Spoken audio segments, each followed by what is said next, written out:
بسم الله الرحمن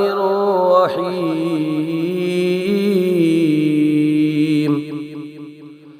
قل أعوذ برب الناس ملك الناس إله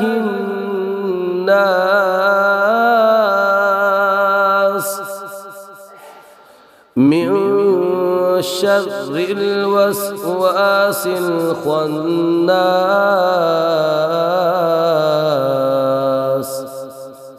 الذي يوسوس في صدور الناس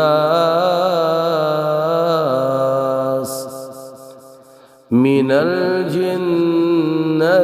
والناس صدق الله